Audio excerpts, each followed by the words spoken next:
Yes, is everything okay with the last? Positive. So as I said before, super happy that all of you, when registering, provided very thoughtful questions or answers to the question of what do you want to learn at this event. Here in my notebook, I'm a physical notebook guide. I wrote down some of the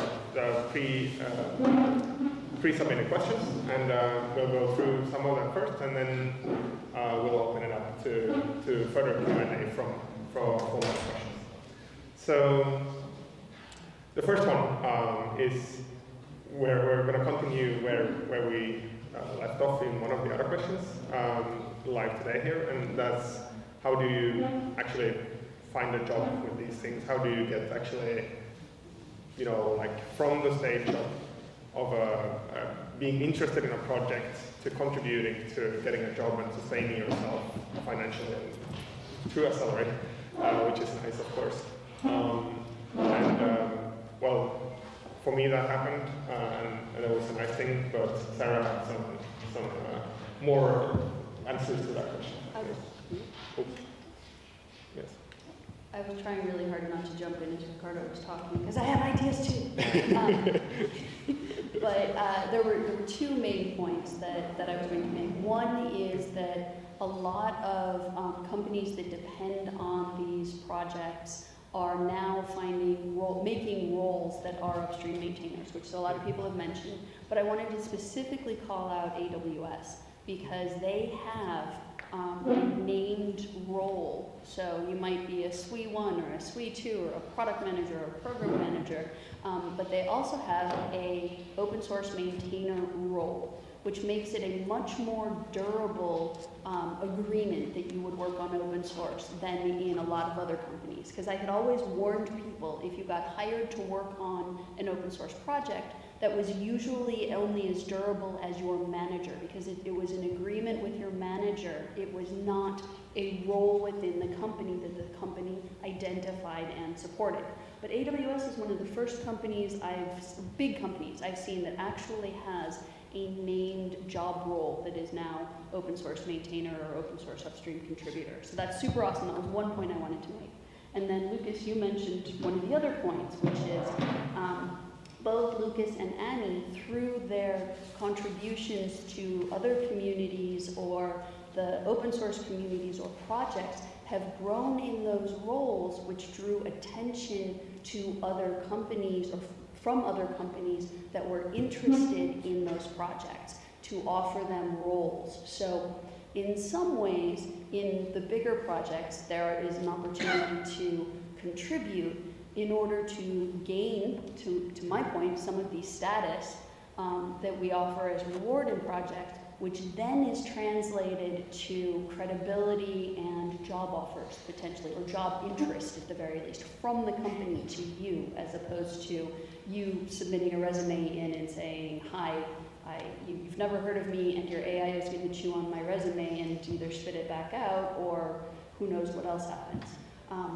But you instead have that personal connection, you've built trust in the community. People that work for these larger companies know your work by, I can submit my GitHub URL as reference for the work that I've done.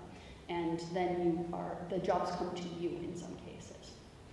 And I realized I forgot to introduce myself in the beginning.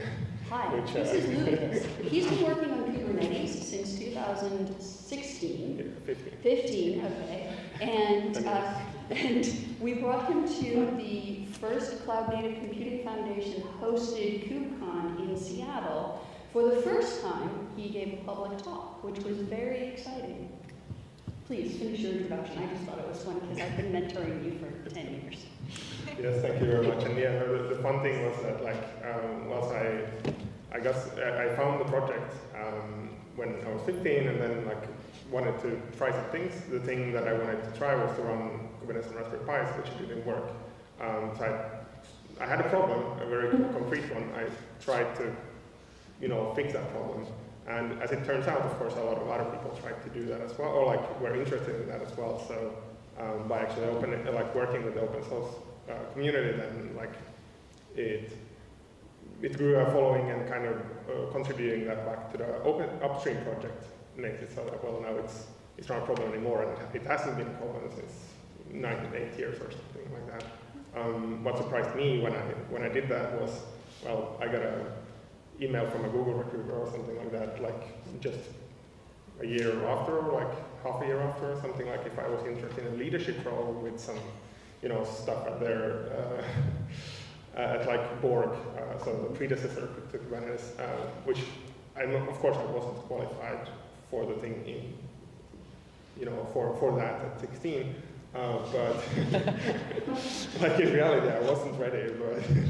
But of course, it was nice getting the mail, and then Sarah reaching out and going the extra mile of not just like clicking merge, but actually saying that, hey, do you want to help in other ways? And that's kept me going for 10 years. I would like to add something.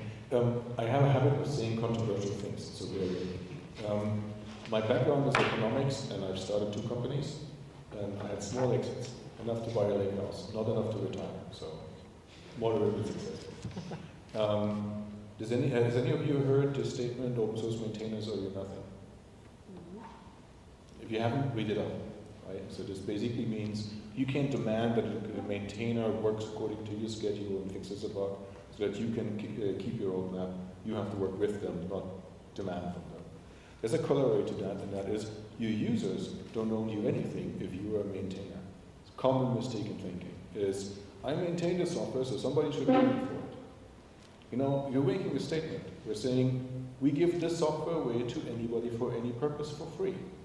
Nobody owes you anything because you do that. It's your own decision. So that's not a basis for making money. That's it. There are 3 ways to make money. One is you raise funding, either revenue or startup funding. That's the startup route. You have a great technology and you find people that want to fund it and make it into a viable product. The second one is you use your brain and you sell development services. So you sell to somebody who wants a feature in this open source project that you develop that and they pay you for that. So they don't necessarily pay you for doing open source work, they pay you to fix their problems. You're a consultant to a company. That's a very sustainable business model. There are many small companies, many small to medium-sized companies today that do this for 30 years. It's very valuable work, highly paid, and super stable because there's always a bug in the open source project that you're using. And oftentimes you don't have the developers on staff to do that. There's always a bug in any software, including and there's another way. If you don't want to sell your own services, and if you don't want to raise money, then you need to work for somebody who values that this project is maintained. Usually these are big companies that see this project as a joint investment with the other companies you've seen on screen. So the key contributors to Kubernetes, they share the development cost. They see it as a joint investment. They say, we want this. This is something that we need to run our data centers. We could all do this by ourselves, but it costs 10 times as much as if we shared it with the community. And that's why we think that large industry-driven open source projects are joint development investments. So 3 ways: raise funding, sell your own services, or work for somebody who values that the software is maintained. And I think that summarizes 95% of all jobs in open source. There's some extraordinary cases, like you get hired by CERN, like a publicly funded organization that gets open source. Very rare. You find a donor. I have friends who were approached by somebody who's stupidly rich and wants to invest their money in a good way. That happens, but it's very, very rare. The 3 ways I explained are common, successful, and proven. Yeah, any more to that? I can just give an example. When we open positions these days, because there's so much activity in this area for cloud native, if we open a position, we actually get a lot of applications. The easiest way to find the best candidates, it's usually to use filters that trigger this kind of collaborations. I think these 3 ways of living out of open source are real. But there was a question before about making your own CV. And this is an added value, which is if you have these items in your CV, not only you will be found more easily when there's a large amount of applicants, you will kind of come to the top, I would say. But not only that, the community is so close and so active that I know who I should ask for more information. I don't have to even talk to you necessarily. I will know the people that you've been working for, and I will talk to them, and they will back you up. And this has a value because it's not you're no longer unknown. You're in the community. I know you're part of it, and this is really valued by CERN and by a lot more people because this is what we're looking for. Really good example so far, and I can kind of pitch in with mine as well. So I started a consulting company a year ago around cloud native topics and these kind of things. I've had to do zero sales and marketing, essentially. Well, everyone has to do some sales, but I haven't even made a LinkedIn post that I started this because people naturally know me. They ask for help, I help them, and then it kind of goes naturally from there. So there is really a big power in being part of the community, really understanding what the community is kind of looking for and needing, and then you can obviously do, and you probably have to do community work as well, but that's a good investment as well as a fun thing, a good thing, and a great impact on the world of tech in general, so I don't find it at all bad. So yeah, I think it's good, and I think there'll be really good examples before that as well from Lucas and everyone else. And then we have one more question from here, and then we open it up to the questions from the audience. So consumption. So if you are in a company, large or small, and you are the consumer of open source software, how do you choose? How do you make the case for using open source software? Where, of course, as Sarah was pointing out, it's not like free as in sunshine that you just do the git clone once or npm install once, and then just your days are worry free evermore. How do you make the case for doing something like that, where you actually have to sustain it, versus just getting a provider, or maybe sometimes the best case is actually to buy from the maintainers. So let's start from I'm going to answer this in a weird way because besides what I said so far, I also worked 3 years in the automotive industry, and frankly, this kind of how do we properly, reasonably choose open source components, how do we make sure they're maintained, you will have to teach that to companies. We have companies like Microsoft and Google and others who grew up in this space. Sometimes we call them digital native companies. They know this process. But if you work for a machining company in Europe, they don't. Seriously, I'm not kidding. As I said, I teach this at university in Berlin, and I tell my students, if you learn the practical management of open source license compliance, documenting all the licenses that you consume and making sure they're compatible with the licenses that you ship under, you're golden. You can grab, because this is an underserved skill everywhere. And that's just compliance. Compliance is a hard requirement if you want to ship products. Good processes are even worse.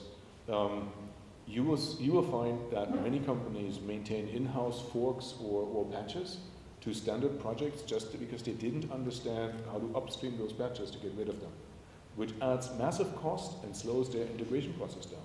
So it's a super valuable skill to invest time now into learning community processes and then going into companies and teaching them to work and integrate in those community processes. I always say engineering management today, which is where you all medium term want to end up, requires you to understand corporate proprietary software development and collaboration in the open source communities. These are the two ways that we work. 80% of our code is open source collaboration, 20% of our code is proprietary differentiating stuff. And you need to be comfortable in both of these fields. And I can say industry isn't there yet. This is a huge opportunity for all of you. Learn that, go there, teach them. I'll go a slightly different direction. I'll offer all sorts of support for what you said, Mirko, and then take it sort of toward the open source secure supply chain concerns. So to the point about compliance and reteaching and teaching and continuing to educate the industries that didn't grow up with open source. Automotive is still learning, by the way. In addition to all of that, you also have to teach them healthy software lifecycle management. They get it for proprietary, but those forks that Mirko talked about, sometimes they have forks because they didn't understand and they get stuck on a single particular version for years or ever. And then sometimes they don't take a copy of the software and then they ship something and they have no idea what they have shipped or how to fix it or if they're vulnerable for something because the compliance tracking wasn't as good as it could have been because they didn't take a copy of the upstream to keep track of it, to be able to be responsible for the software. It was sort of the free like sunshine idea. It's free, we'll throw it in, it's perfect. But you haven't paid attention to the security implications of it.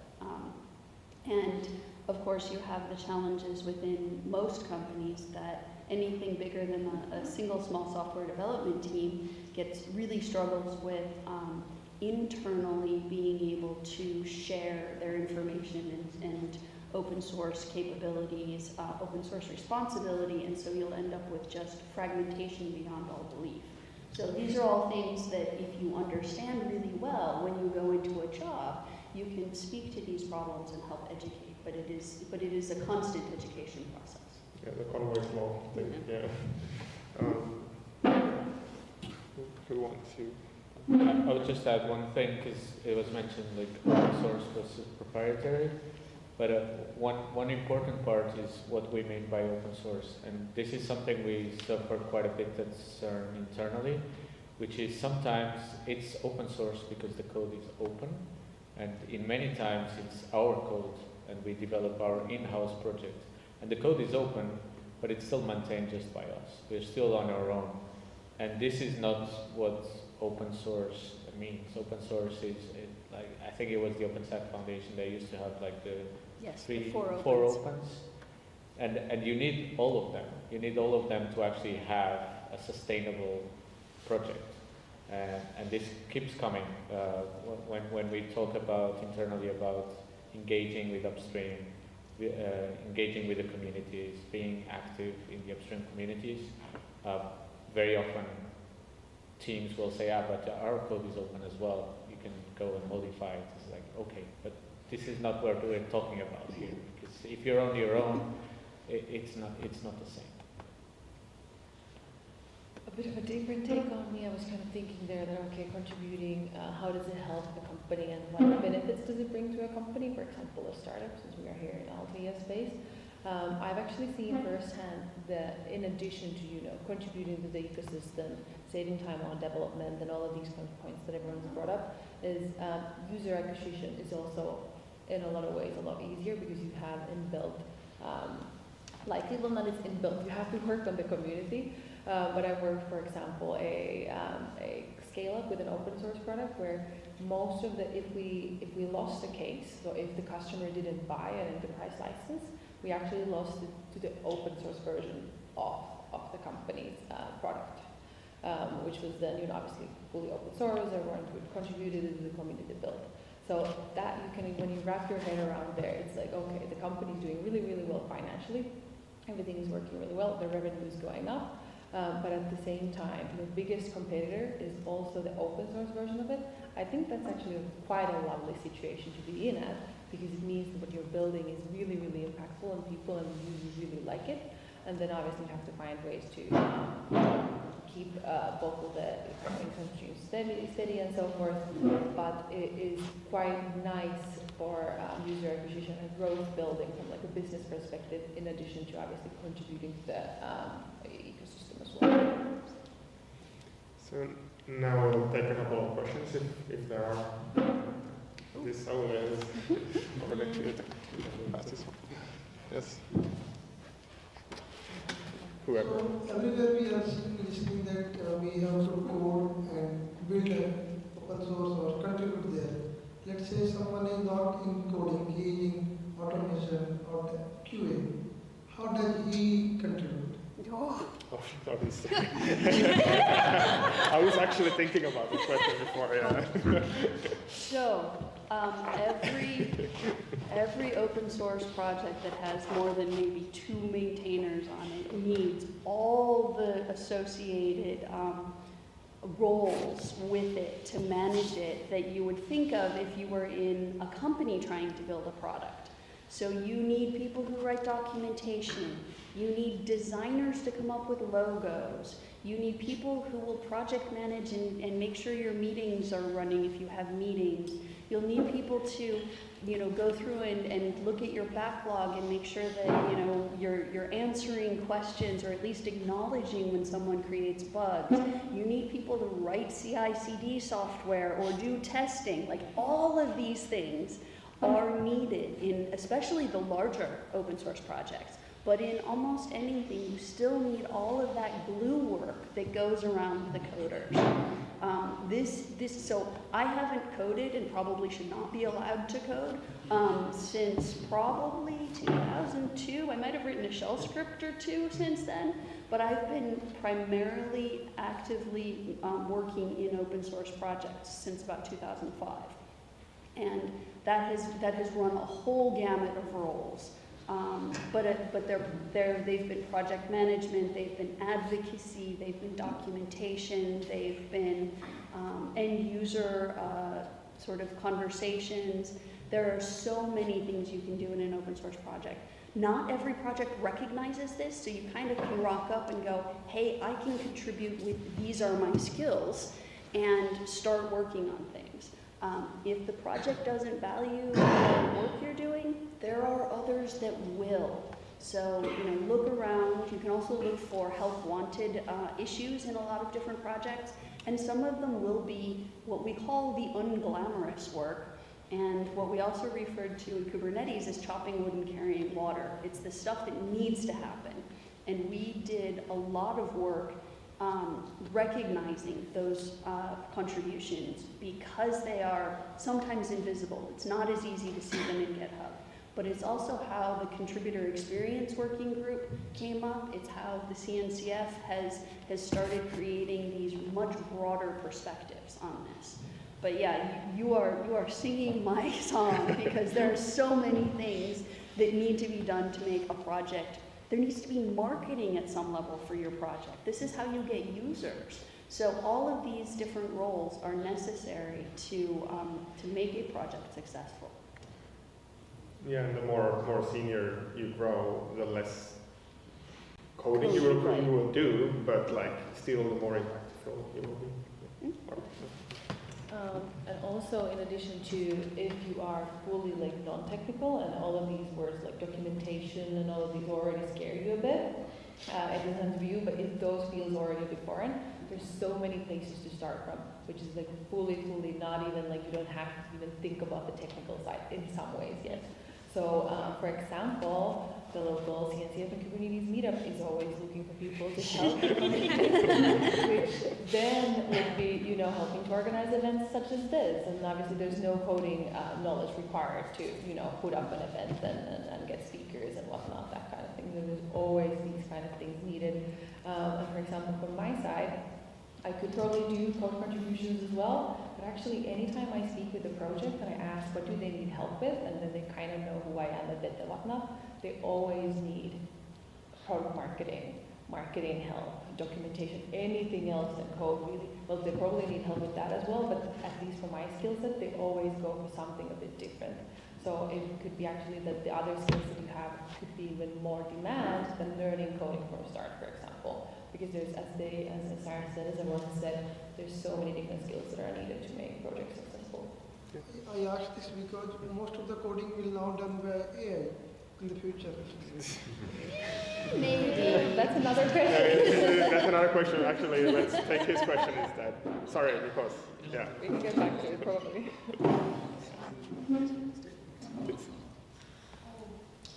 Oop, did we run out of battery? It is that. Oh, yeah, okay, take that one.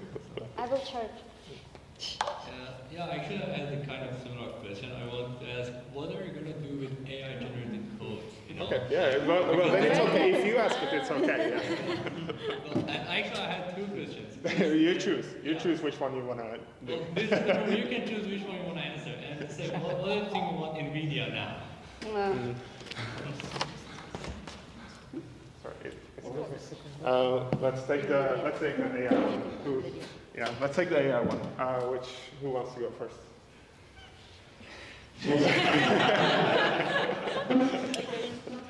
I'll go first. AI is a tool. We get new tools in software development life cycles all the time. Continuous development wasn't a thing 25 years ago. Continuous integration, not a thing. Automated documentation, not a thing. These are all new tools, so is AI. It's not going to supplant development.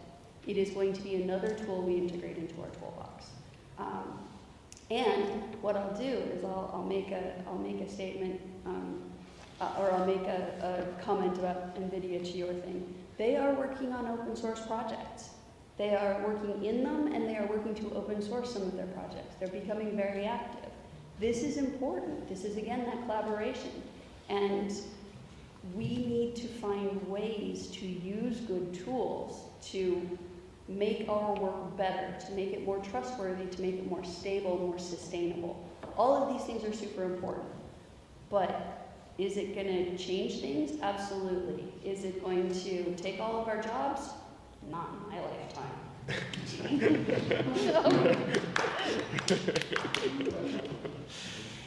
Yeah, I think that was encouraging. I don't know. So here's How me is my again life? saying controversial things.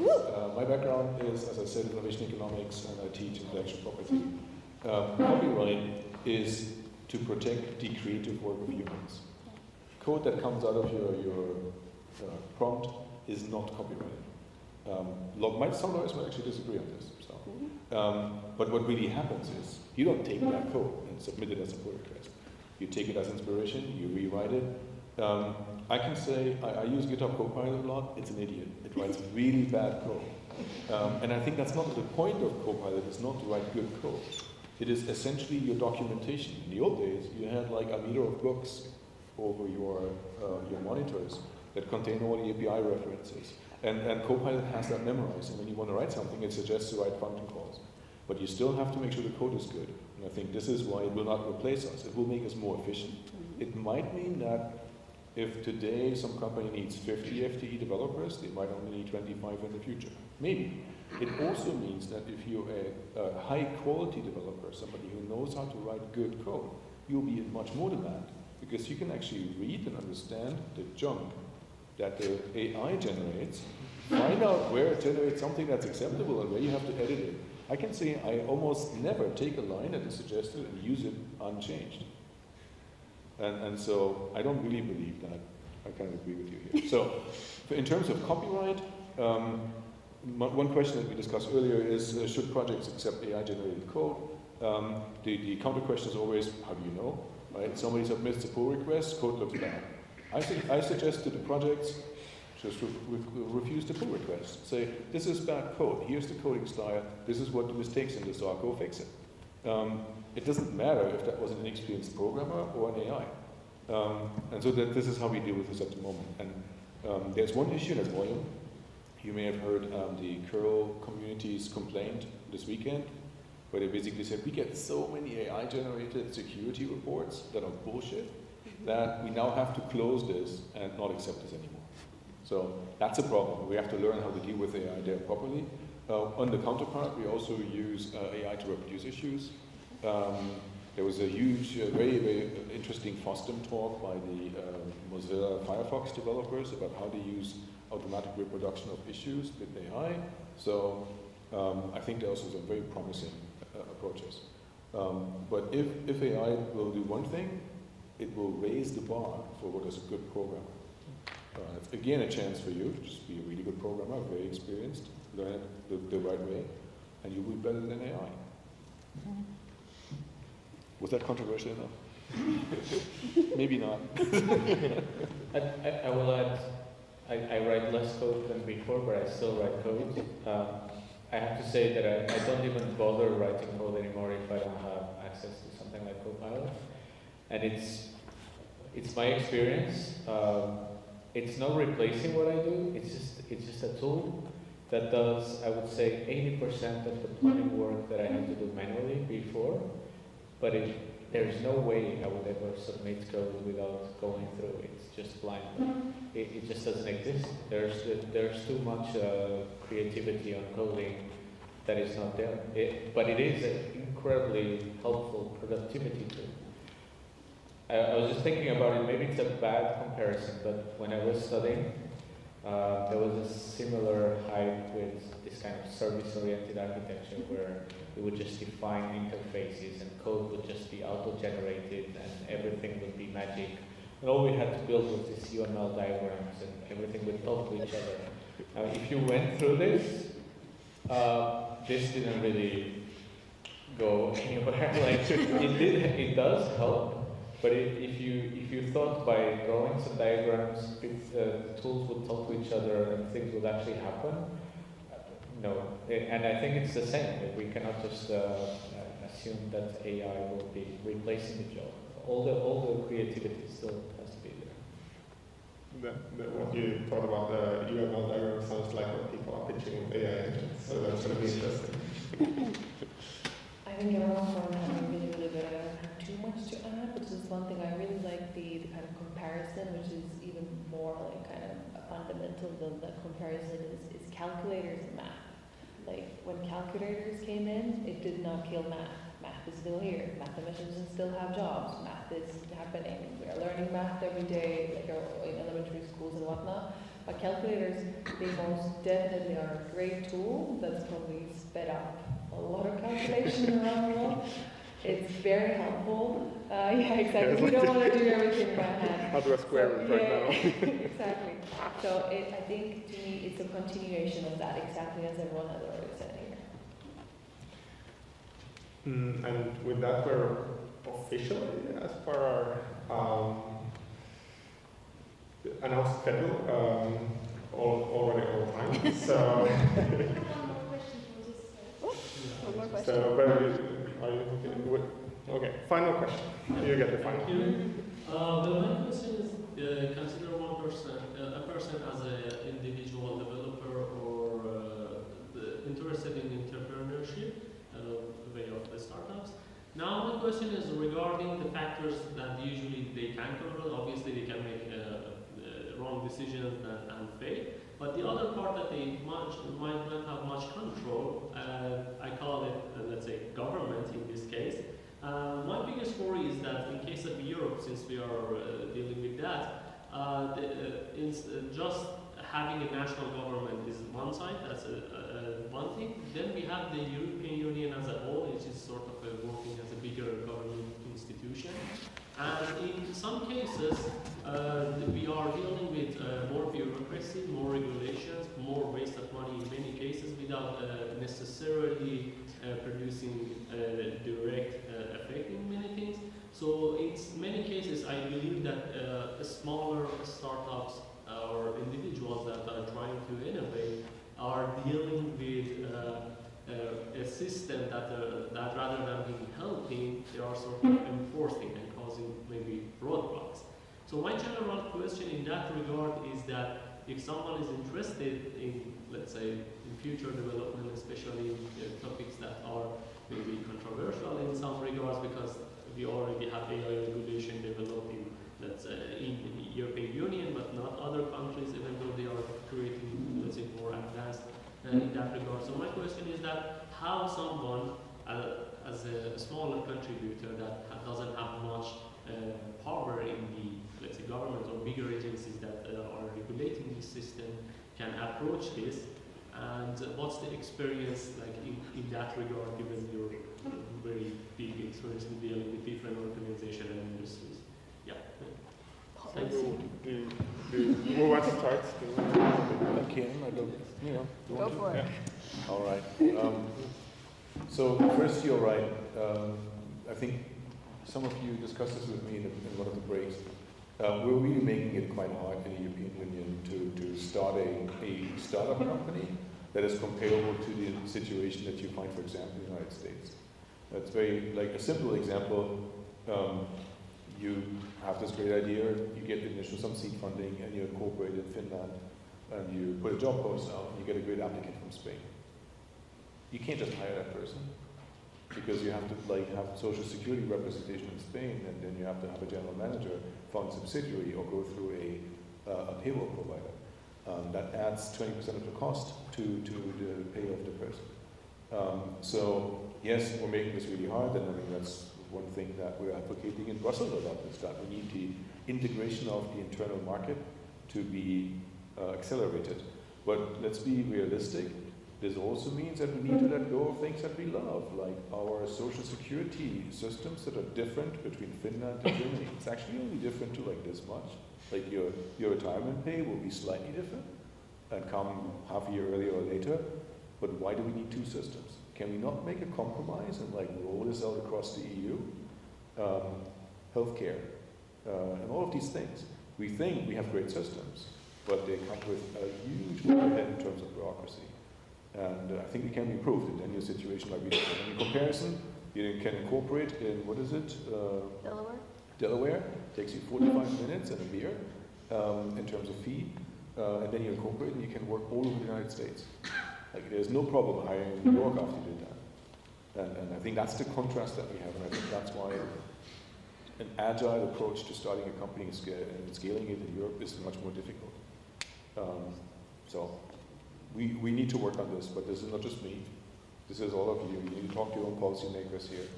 I think our biggest chance is the further development of the internal market. For the European Union, that's top priority. But there's a lot of resistance to changing anything that we came to love, like regulation on common bear. Yeah, so, sleep. I think as a US person, I am fully unqualified to answer. I think Mirko's answer was really good already, and I think the calling for, let's say, simplifying some of the ways that startups can be built in Europe is a really, really good one. But I can give my 2 cents as a person who's recently started a company in the US, in Delaware specifically, that it's maybe easier, but it's not perfect either from my perspective. Like obviously it's really nice, the kind of one single market is really, really powerful. There's no kind of taking away from that. But I have to say that there's a lot of interesting details to some of the other regulations, at least I live in New York. For example, I recently got a mail that since my one-person company where I am employed, I should have a poster up in my workplace about workers' rights. And this is apparently a requirement that I should meet at any given time. And I'm like, okay, I'm a one person who's employing myself and I need to have this poster up at all times. Is this maybe the best use of my time? I'm not sure. And I know that Finland, for example, has similar regulation, but they usually kick in at the 17, 20 person mark. And it's kind of like after you reach that amount, then you are subject to these kind of rules, and then they are quite similar.